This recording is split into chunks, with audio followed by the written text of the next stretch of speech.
Chapter number 10 फसल उत्पादन एवं प्रबंध क्रॉप प्रोडक्शन एंड मैनेजमेंट। आप जानते हैं कि सभी सजीव भोजन ग्रहण करते हैं। आप यह भी जानते हैं कि आपने भोजन का निर्माण हरे पौधे किस प्रकार करते हैं। जंतुओं के भोजन का स्रोत के संबंध में भी आपने पढ़ा। मनुष्य अपना भोजन पौधों अथवा जंतुओं या दोनों से ही प्राप्त करते हैं, परंतु आप भोजन ग्रहण क्यों करते हैं? सभी जीवों को भोजन की जरूरत अपनी शरीर की वृद्धि, रखरखाव तथा आवश्यक ऊर्जा प्राप्ति के लिए होती है। भोजन की आवश्यकता इतनी बड़ी जनसंख्या को है तो इन्हें भोजन उपलब्ध कराने के लिए क्या किया जाता है? इसके लिए खाद्य पदार्थों का उत्पादन, उनका उचित प्रबंधन एवं वितरण अति आवश्यक काम। इसके लिए सर्वप्रथम पौधों को उगाना होगा। आइए जानें कि पौधों को उगाने का प्रचलन कैसे प्रारंभ हुआ। कृषि का प्रारंभ मनुष्य लगभग 10,000 ईस्वी पूर्व तक घुमंतु थे। वे एक स्थान से दूसरे स्थान तक भोजन और आवास की खोज में समूह में विचरण करते रहते थे। वे कच्चे फल और सब्जियां खाते थे। भोजन के लिए उन्होंने जंतुओं का शिकार करना प्रारंभ किया। फिर समय के साथ साथ खेती कर चावल, गेहूं एवं अन्य खाद्य फसलों को उगाने लगे और इस प्रकार कृषि का प्रारंभ हुआ। फसल एक ही किस्म के पौधे जब किसी स्थान पर बड़े पैमाने पर नियमित रूप से उगाए जाते हैं तो इसे फसल कहते हैं। उदाहरण के लिए मकई के फसल का अर्थ है खेत में उगाए जाने वाले सभी पौधे मकई के हैं। क्या फसलें एक ही प्रकार की होती है? नहीं, ये विभिन्न प्रकार की होती है, जैसे कि अन्न, सब्जी एवं फल। देश के विभिन्न भागों में विभिन्न प्रकार की फसलें क्यों उगाई जाती हैं? भारत देश में आर्द्रता, ताप और वर्षा अलग अलग क्षेत्रों में अलग अलग है, अतः देश के विभिन्न भागों में विविध प्रकार की फसलें उगाई जाती है। मौसम के अनुसार फसलें 3 प्रकार की होती हैं: खरीफ फसल, रबी फसल, जायद फसल। खरीफ फसल क्या आप बता सकते हैं कि धान, मकई, मूंगफली आदि किस मौसम में बोया जाता है?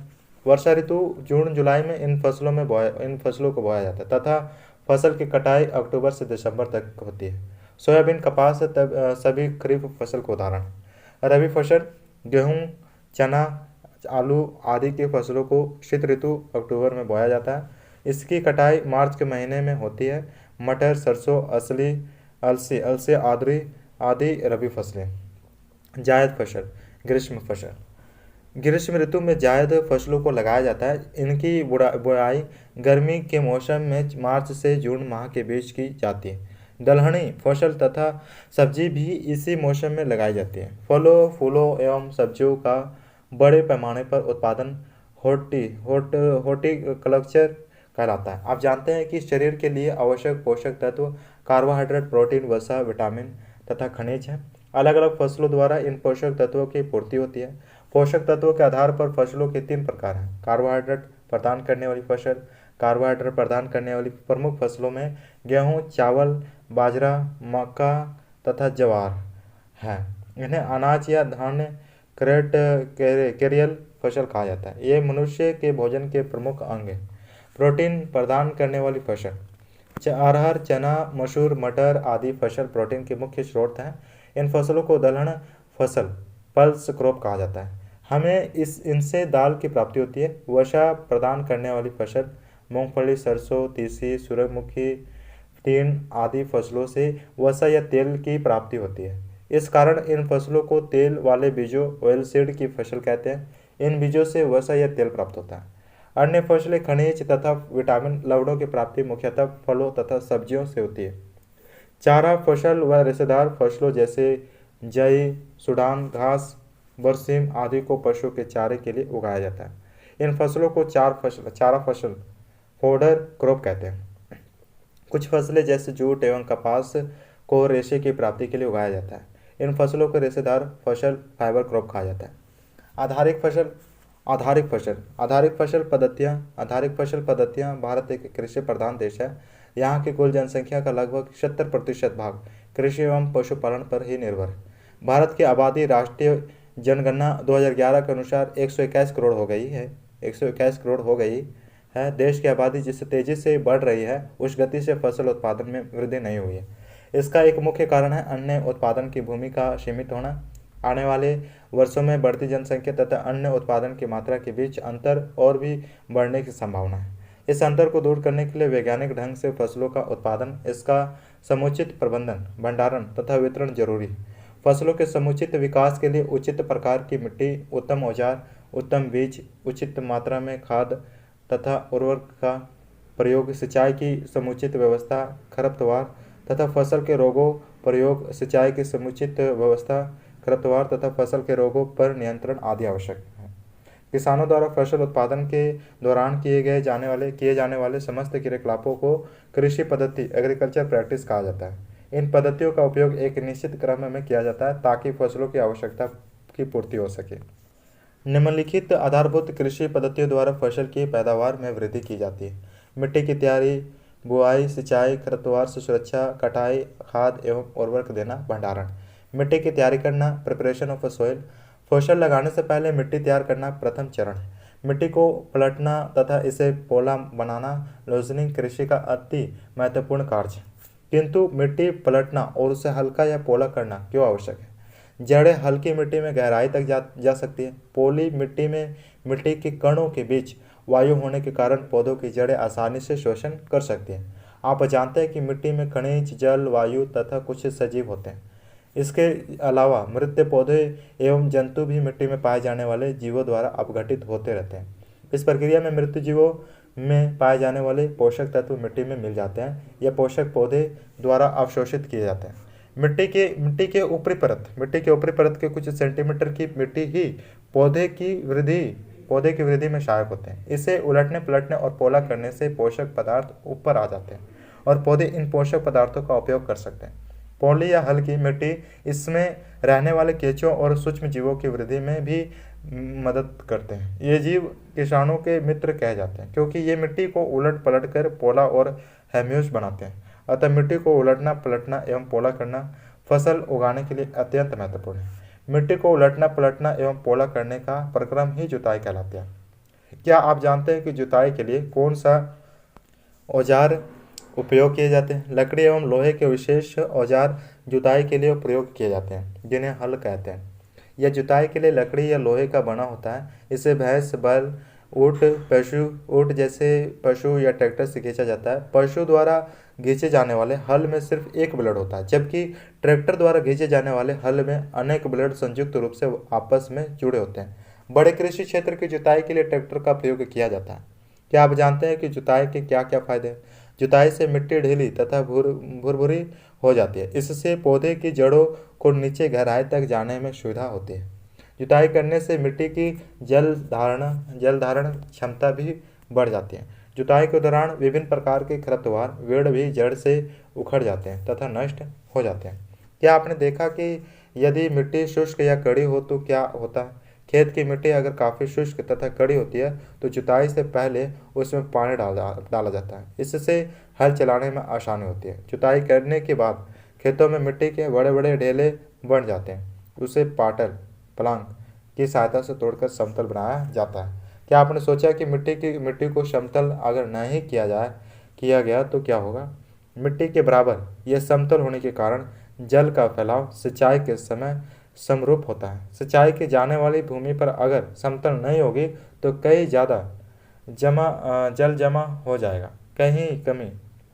कभी कभी जुताई से पहले खाद दी जाती है। इससे जुताई के समय खाद मिट्टी में मिल जाती है। खेत में बुआई से पहले पानी दिया जाता है। क्या आप बता सकते हैं कृषि कार्य में प्रयोग किए जाने वाले औजार कौन कौन से हैं?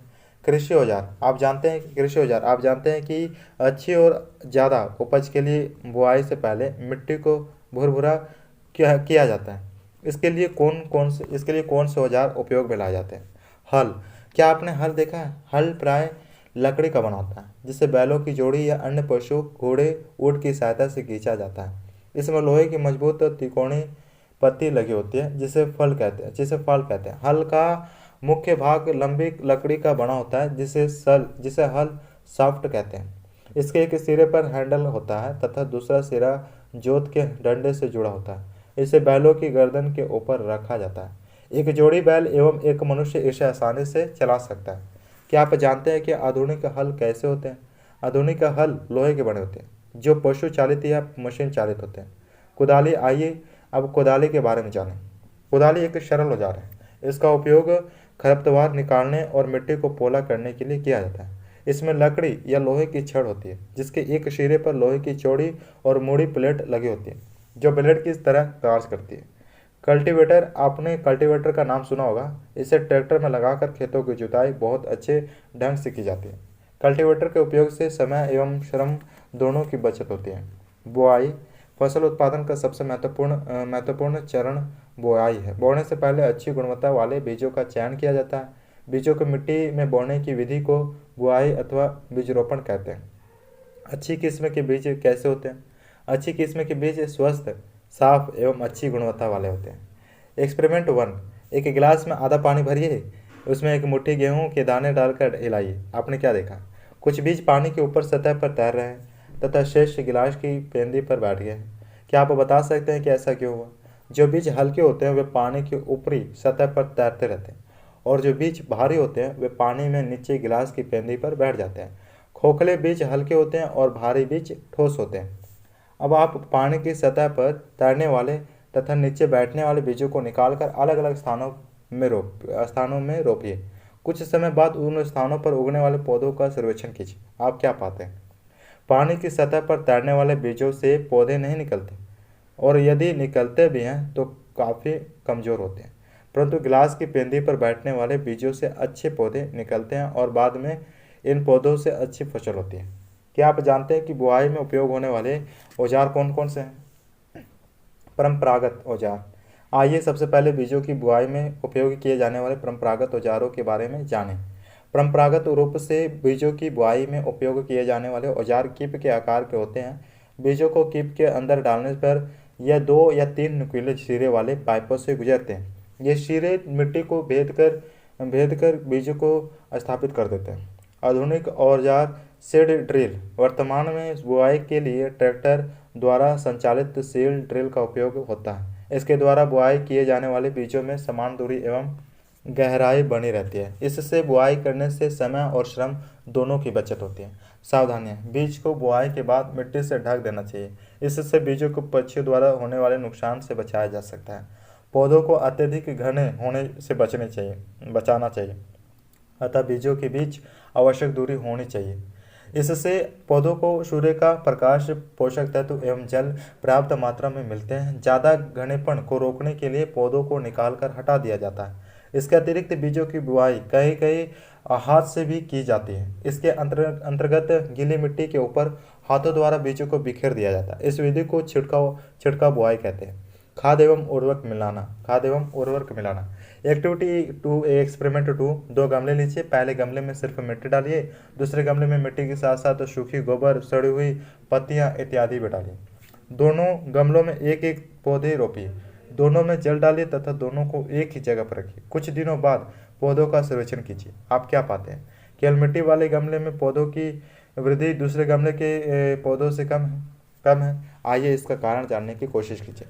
सूखी गोबर एवं सड़ी हुई पत्तियां पौधों की वृद्धि में सहायक है। मिट्टी के पोषक स्तर को बनाए रखने के लिए जिन पदार्थों को मिलाया जाता है उसे खाद, मैन्योर एवं उर्वरक फर्टिलाइजर कहते हैं।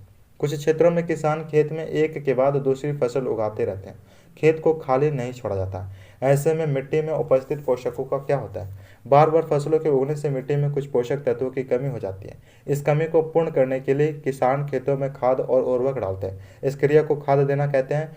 खाद तथा उर्वरक के उपयोग से मिट्टी की उर्वरा शक्ति में वृद्धि होती है तथा मिट्टी में पोषक तत्वों की पुनः प्राप्ति होती है। खाद की कमी होने से पौधे कमजोर होते हैं। आइए खाद के बारे में विस्तार से जानते हैं। क्या खाद और उर्वरक समान है या इनमें कोई अंतर है? खाद, मैन्योर, एक कार्बनिक पदार्थ है। इसका निर्माण पौधे तथा जंतुओं के अपशिष्टों के अपघटन से होता है। मिट्टी में मौजूद सूक्ष्म जीव अपशिष्ट पदार्थों का अपघटन करते हैं। किसान एक गड्ढा खोदकर उसमें पौधों तथा जंतुओं के अपशिष्ट को डाल देते हैं तथा ऊपर से मिट्टी से ढक देते हैं। कुछ दिनों के उपरांत ये अपशिष्ट अपघटित होकर खाद में बदल जाते हैं। खाद को जुताई के समय मिट्टी में डाल दिया जाता है ताकि यह अच्छी तरह उसमें मिल जाए। यह मिट्टी में पोषक तत्वों में बढ़ोतरी के साथ साथ मिट्टी की जलधारण क्षमता को भी बढ़ाता है। यह मिट्टी को भुरभुरी एवं छिद्र युक्त बनाता है जिसके कारण गैस का विनिमय आसानी से होता है। खाद के उपयोग से मिट्टी में पाए जाने वाले लाभदायक सूक्ष्म जीवों की संख्या में काफ़ी वृद्धि होती है। उर्वरक क्या होते हैं?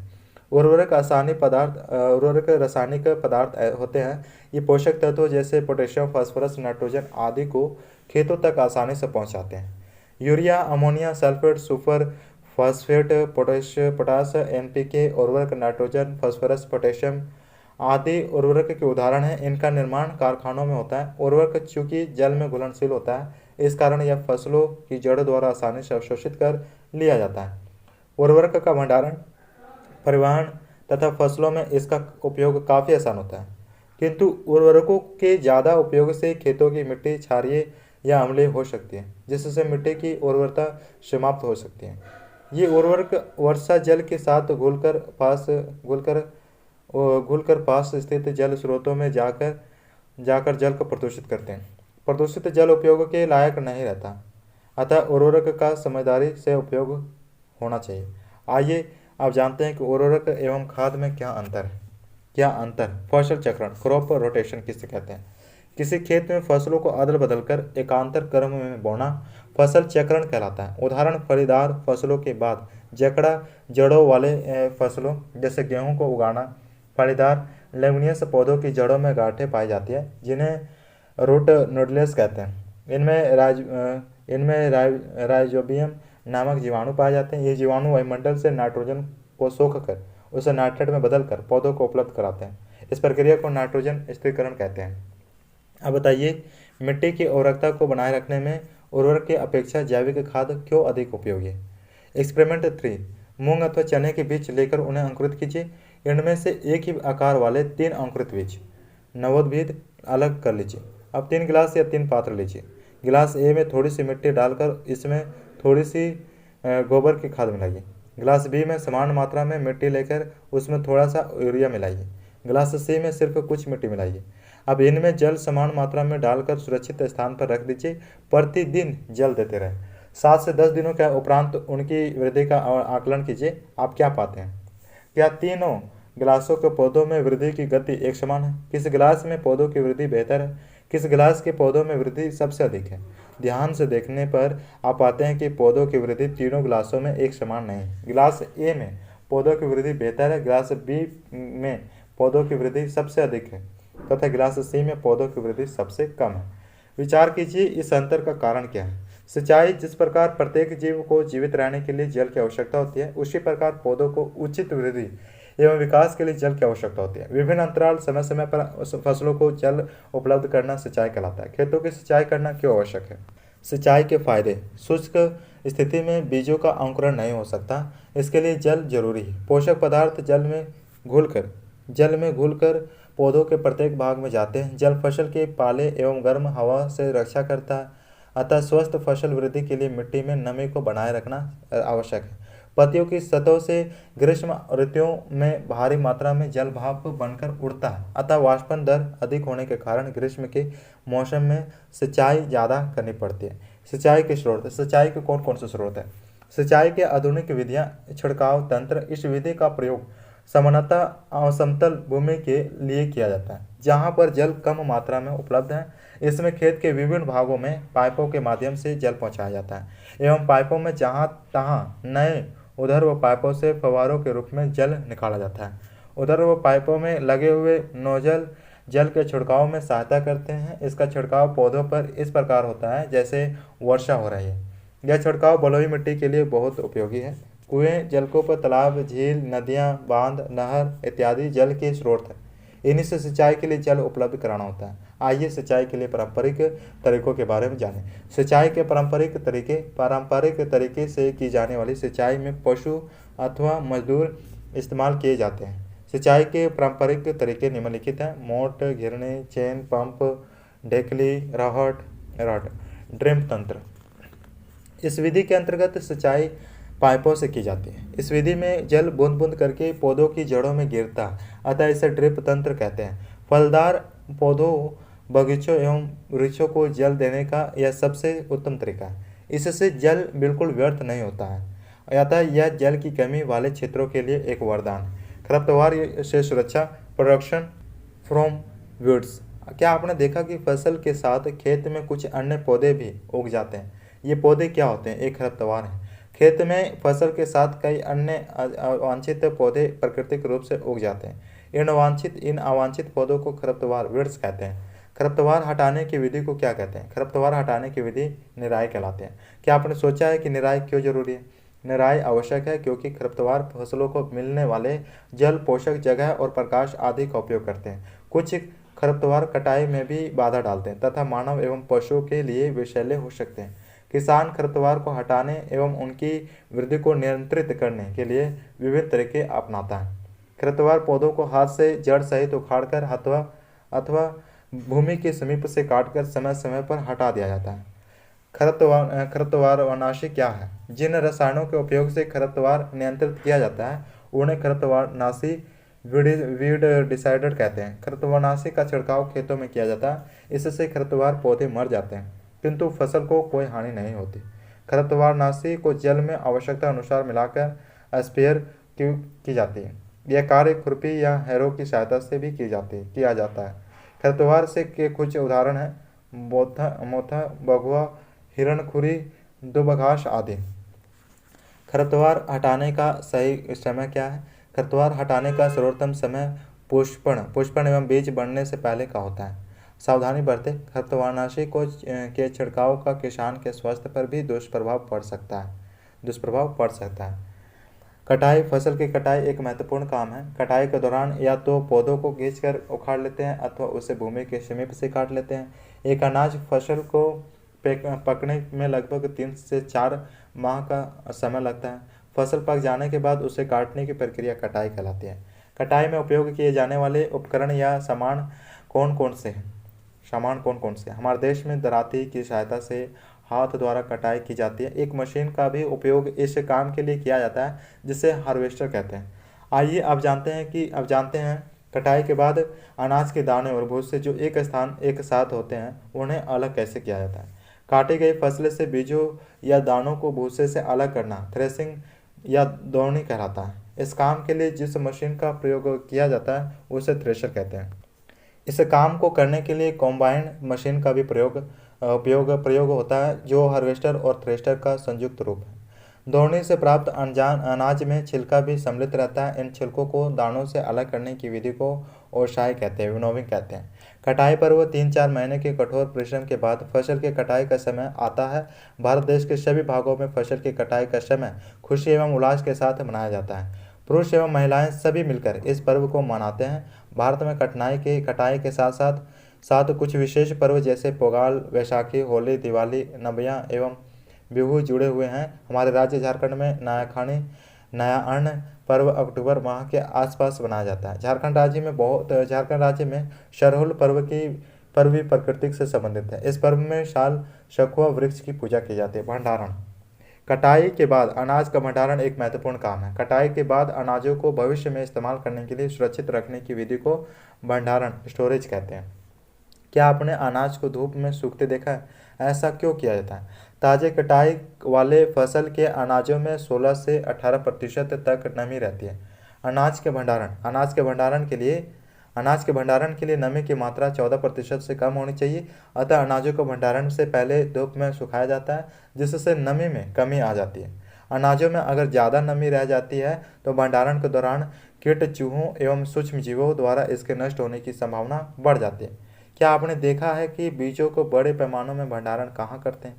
बीजों के बड़े पैमाने में भंडारण साइलो और भंडारण गृहों में किया जाता है। जंतुओं से प्राप्त होने वाला भोजन। एक्सपेरिमेंट 4। आप जानते हैं कि कृषि के अलावे हमें भोजन जंतुओं से भी प्राप्त होता है। नीचे दिए गए क्रियाकलापों द्वारा जंतुओं द्वारा प्राप्त होने वाले भोजन की सूची तैयार कीजिए। इन सारणी में आपने जंतुओं से प्राप्त होने वाले अनेक प्रकार के खाद्य पदार्थों की सूची बना दी है। क्या आप जानते हैं कि समुद्र तट पर रहने वाले लोगों का मछली मुख्य भोजन होता है? जब पालतू पशु को उचित भोजन, आवास एवं देखभाल प्रदान करने के लिए बड़े पैमानों पर पाला जाता है तो उसे पशुपालन कहते हैं। स्वास्थ्य के लिए मछली अच्छा आहार है।